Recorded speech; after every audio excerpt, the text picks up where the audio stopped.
Picha linaanza tukimuona mwamba mmoja anaitwa Justite. Huyu mwamba bwana ni maskini wa kutupa, lakini leo akiwa katika mizunguko yake ya kila siku, ghafla akaokota begi.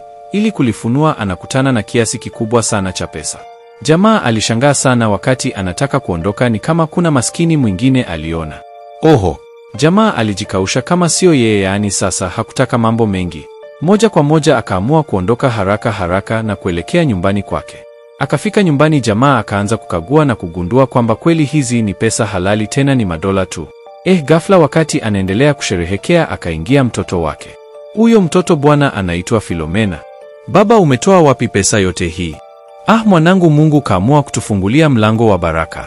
We mtoto alifurahi sana, maana haya ni mabilioni ya pesa unaambiwa. Sasa kazi kubwa zaidi ya kuokota mtaani ikawa ni kuzihesabu zile pesa. Hoya, unaambiwa maisha yalibadilika tokea hiyo siku. Mzee Justite alinunua bonge la nyumba, yaani kila kitu kimo humo ndani. Baba, siamini hapa ndio tutakuwa tunaishi. Ya mwanangu, Mungu amepanga kutuinua sasa, sisi ni miongoni mwa matajiri. Binti haamini. Yaani sasa baba, tununue gari? Jambo dogo sana hilo, tutanunua kesho. Mtoto alifurahi sana, kisha akaenda chumbani kwake. Kesho gari mpya ikanunuliwa. Unaambiwa maisha yalibadilika kabisa, lakini jambo moja lilimtatiza mtoto hasa, ni kuhusu mavazi yao, mwonekano wao pia. Kwa hiyo akamwambia babake kuwa anataka nguo mpya, simu mpya, yaani achange staili ya nywele na kila kitu. Baba akamwambia haina shida, nitakupatia pesa ufanye kila kitu utakacho. Huyo ni shangwe tu kwa Philomena. Basi bwana, huku nje leo kuna kijana mmoja alikuwa akigonga geti, na hapa ndio kwao binti Philomena. Jamaa anaitwa Kelly. Mlinzi akatoka akamuuliza, kijana, vipi, wewe ni nani? Niko hapa kuonana na mchumba wangu anaitwa Philomena. Mchumba wako? Usinielewe vibaya mzee, yeye ni rafiki yangu tu wa karibu. Una hakika anaishi hapa? Ya nina uhakika, unajua amepotea ghafla tu mtaani na nikapata taarifa kuwa yuko hapa. Basi bwana mlinzi akamkubalia. Jamaa alifurahi sana. Kiufupi, huyu mwamba na Philomena walikuwa ni wapenzi. Jamaa mpaka ndani akamkumbatia binti. Wehebu nishushe haraka. Mbona kama hunijui tena? Bidada akapata kiburi kutokana na utajiri wao. Akajifanya kama hamjui kabisa Kelly. Wewe maskini, umetoka wapi? Sio maskini, jina langu naitwa Kelly, nimekutafuta sana. Huwezi amini, yaani huko mimi nishatoka, naishi maisha ya kifahari, na kuanzia leo usinijue kabisa, nione kama kituo cha polisi. Mjomba alishangaa sana kwa nini Philomena kabadilika namna hii. Kisha bidada akamfukuza eti kwani jamaa ananuka, kwa hiyo binti atakufa kwa kukosa hewa. Halafu akamwita mlinzi kumlaumu kwa nini kamruhusu maskini kama yule kuingia ndani. Lakini alisema ni rafiki yako. Sina rafiki maskini, maisha hayo mimi nishapita. Kuanzia leo usirudie ujinga kama huu. Lakini mlinzi akamwambia usiishi na watu namna hiyo, maisha yana siri nzito sana, wewe hujui tu. Mimi nakushauri kama baba. Baba, mimi siwezi kuwa na baba mlinzi. Haya, ondoka. Upande wa pili huku kwa Kelly stress zilikuwa zimemjaa. Akaja jamaa mmoja kwa jina la Adams akamuuliza shida nini. Kelly akamuuliza mwamba, unaishi mazingira haya? Naishi mazingira haya, na nilikuwa na mchumba wangu ila tumeachana. Hoya, kama mimi tu mwenyewe nimeachwa leo. Kuna bidada mmoja kajipata huko kanikataa ni kama hanijui. Adams akauliza, una uhakika kama mlipendana? Ya, nilifanya kila kitu kwa ajili yake. Sasa mwamba akatupa stori yake kipindi alipokuwa na bidada Philomena. Maisha yalikuwa magumu sana, lakini mjomba alipambana hivyo chochote apatacho walishare pamoja. Mipango ilikuwa mingi sana kwamba watatajirika pamoja na wataishi maisha mazuri tu. Iko siku bidada alikuwa anaumwa sana, baba hakuwepo nyumbani, chakula hakuna pia. Jamaa akaenda pasua kibubu chake ili kumtibia mwanamke huyu aliyemsaliti hivi punde. Vichenji alivyokuwa navyo akanunua chakula pamoja na dawa kwa ajili ya pili. Sasa huu ndio unakuwa mwisho wa simulizi. Adams akasema watu hubadilika wapatapo pesa. Wewe hujui tu, hata wewe ukitajirika utabadilika pia. Mwamba akasema hapana, mimi siwezi badilika. Basi jamaa akampa pole tu Kelly. Sasa Kelly akashangaa, maana jamaa haonekani kama maskini hivi. Hata hivi wakawa marafiki tu. Basi bwana, tukirudi kwa bidada Pil, yuko busi ndani. Ghafla akaja mlinzi na kumwambia kuwa kuna dada mmoja anaitwa Alite anamuita huko nje. Okay, nitaonana naye nikiwa natoka. Sasa Alite ndio huyo. Alipomwona tu rafiki yake akataka kumkumbatia, lakini Pil akamwambia, tafadhali usinikumbatie, kwanza wewe ni nani? Kumbe ni kweli. Kweli nini? Walisema umebadilika na sikuamini kabisa. Kwa hiyo ulikuja kuthibitisha sio? Sijali wewe na rafiki zako mtazungumza nini juu yangu. Hebu nitazame mimi, naweza kuwa rafiki yako kweli? Naomba uondoke na nisije kukuona tena. Sasa wakati yote yanaendelea, yule mwamba kwa jina la Adams kumbe alikuwa akimtazama tu bibie. Siku iliyofuata bidada akiwa mtaani akakutana na muuza maji. Nauza maji baridi dada. Nani? Unazungumza na mimi? Sinywangi maji machafu mie. Mimi ni mtoto wa bilionea. Mbona nawauzia watu matajiri kuliko hata wewe na wananunua tu? Babu we nipishe. Sasa wakati tukio hili linatokea kumbe baba alikuwa anaona kila kitu kinachoendelea. Baba akamkanya mtoto wake kuhusu tabia zake za ajabu ajabu, pesa zimbadilishe kiasi hicho. Binti anaelewa basi. Wakati mwingine akinunua vitu mtaani atoe pesa kwa adabu, yaani anatupa tu. Haya ndiyo yakawa maisha ya Pili.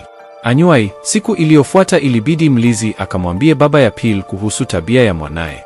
Baba akasema haina shida, nitazungumza naye tu. Siku iliyofuata Adams na Kelly wakakutana tena. Adams akauliza kama Kelly pamoja na Pili walionana tena. Toka alivyonitimua ile siku sijaonana naye tena. Lakini inaonekana walikuwa maskini. Sio inaonekana walikuwa maskini, walikuwa ni maskini wa kutupa. Sasa nini kilichotokea? Wengine husema babake alishinda, wengine wanasema aliokota pesa. Kwa hiyo tetesi ni nyingi. Kelly akasema kuwa yeye pia anatamani sana Zali limdondokee apate mipesa na anaamini kuwa iko siku atapata tu mwanamke ambaye anamstahili. Kisha Adams akasepa akiahidi kuwa wataonana siku nyingine. Sasa wakati yuko barabarani kuelekea nyumbani, Kelly akaitwa na babake Pili. Kisha mzee akasema, kijana, niliondoka ghafla halafu hata sikukuaga. Sasa nataka nikupe address uje wewe na rafiki zako nyumbani. Kelly akakataa katukatu maana ashawahi enda halafu akafukuzwa vibaya mno na mtoto wa huyu mzee. Basi mzee akaamua kumpatia kiasi cha pesa huku akiahidi kuonana naye tena. Sasa Kelly akakutana na Alite akasema akakutana na Pili lakini kamtukana mbaya mbovu na anahisi kuwa hata babake Pili atakuwa amebadilika pia. Hapana, babake hayuko hivyo, ni mtu safi na akanipatia pesa.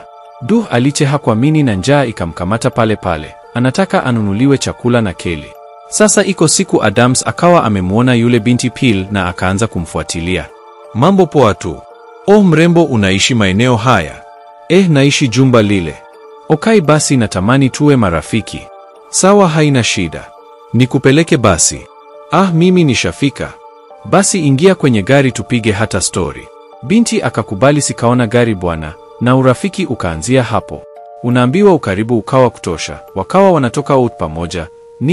Mambo yakawa mengi sana. Sasa kwa bahati mbaya Kelly akawaona. Halafu makumbato kama yote unaambiwa, huyu si Adams. Lakini baadaye Adams pamoja na Kelly wakakutana. Kelly akauliza, vipi mzee, una mpango wa kutafuta msichana mwingine? Hapana, sina mpango huo. Halafu hata sikufahamu kiundani zaidi. Kwani wewe unafanya kazi gani? Mimi ni mpelelezi. Mbona huna uniform? Sio kila polisi huvaa uniform. Kisha stori zikapigwa pale, jamaa akaondoka. Sasa Kelly akamshitukia Adams haraka sana, akaenda kwao Pili ili aweze kumuonya. Na alivyomuona tu akamwambia kuwa kuna kijana nilikuona naye na kuleta hapa nyumbani. Unamaanisha Adams? Ya huyo, yule sio mtu mzuri, kaa naye mbali. Hebu muone huyu naye, wewe una wivu? Una wivu. Inapaswa utambue kuwa Adams ni mzuri na ana pesa kutosha, kwa hiyo kaa mbali na maisha yangu. Lakini Kelly akaendelea kusisitiza kuwa Adams sio mtu mzuri hata mara moja, lakini bibie tayari alishafunikwa na roho ya kiburi, kwa hiyo akaondoka kwa hasira. Sasa siku iliyofuata bidada akamkaribisha ndani Adams bila kujua kuwa Adams ni mpelelezi. Wakati wanazungumza ghafla akapita mdada wa kazi akiwa na lile begi aliokota babake. Kwa nini hilo begi mpaka leo limo ndani? Ndiyo naenda kulitupa madam. Adams akawa akaliona lile begi bwana. Adams, mbona unalitazama sana hilo begi chafu? Nimewahi kuwa na begi kama hilo. Bidada akashangaa sana. Basi bwana, hiyo siku ikapita. Kesho ilipofika binti kapotea nyumbani. Mzee anazunguka huku na kule akiuliza kila mmoja ni wapi alipo Pili. Kila mmoja hajui, yaani hili jambo limetokea kama Zali. Kama nisipompata binti yangu mtanijua mimi ni nani? Mzee unaambiwa alichanganyikiwa. Sasa upande wa pili huku kumbe bidada alikuwa ametekwa na Adams. Adams, wewe ndio umeniteka. Kwa nini? Kwa sababu ya pesa. Nahitaji pesa zangu. Mimi nina pesa yako. Nataka pesa kutoka kwa babako. Kwa nini unataka pesa kutoka kwa babangu? Hizo pesa unazosema ni za babako, kiukweli sio za babako bali ni pesa zangu na nazitaka. Lakini bibie hakuelewa nini kinaendelea. Sasa Adams ikabidi amsimulie mkanda mzima. Ilikuwa ni majira ya usiku, mwamba akikimbizwa vikali mno na watu wawili, akaona isiwe taabu. Wakati anakimbia alipofika katika sehemu ya kutupa takataka, akachukua lile begi lenye pesa kisha akaliweka humo ndani, halafu akaondoka. Ilipofika kesho yake asubuhi, babake Phil ndio alikuwa anaokota zile takataka. Kama bahati akawa ameliona lile begi na akalichukua. Sasa kumbe zile pesa zilikuwa ni za Adams na ndio anazitaka. Sasa binti akauliza, vipi kama baba ameshazitumia? Kama ametumia itabidi auze kila kitu ili anilipe. Hoya bidada alichanganyikiwa. Adams akampigia simu baba na kumwambia mchakato mzima. Hivyo ni lazima auze nyumba na kila kitu ili aweze kumlipa pesa yake. Baba kusikia hivyo akawaita wafanyakazi wake kisha akawatimua kazi, kwani yeye anataka kuuza nyumba na kila kitu. Hivyo hapa hakutokuwa na kazi tena, kila mmoja achukue nafasi yake. Upande wa pili Adams akasema, babako anakupenda sana. Ina maana tunakuwa maskini tena. Usiulize maswali, mimi nakupeleka nyumbani kwenu. Nyumbani gani tena? Wewe utapaona tu. Jamaa akamchukua na moja kwa moja akamwacha barabarani. Baba ndio akamwokoa bwana binti yake kisha wakarudi magetoni, kule kule walikokuwa wakiishi mwanzoni kabisa. Baba, kwa nini tunaishi huku? Mimi nimeuza kila kitu ili nikuokoe. Baba, acha masihara basi. Sio masihara, huu ni uhalisia. Bibie mbona alidata? Mzee akavaa nguo za kazi ili arudi majalalani tena na akamwambia mwanaye kuwa akajifunza jambo katika maisha haya. Kama ukiokota kitu basi toa taarifa kwa mamlaka. Hata hivyo baba anaamini atatoboa tu kimaisha. Kwa hiyo akaondoka. Stress ikamjaa binti Mashauzi, akawaza utumbo wote aliokuwa akiwafanyia wenzake. Hapo akaona aibu. Asubuhi wakati anafanya usafi, Kelly ndio akafika. Phil, naona umerudi. Kwa hiyo umekuja kunicheka? Hapana, sikia Kelly, hakika najuta kwa kila kitu nilichowafanyia. Naomba msamaha. Kelly akasema kuwa keshamsamehe toka zamani sana, binti asiwe na presha kabisa.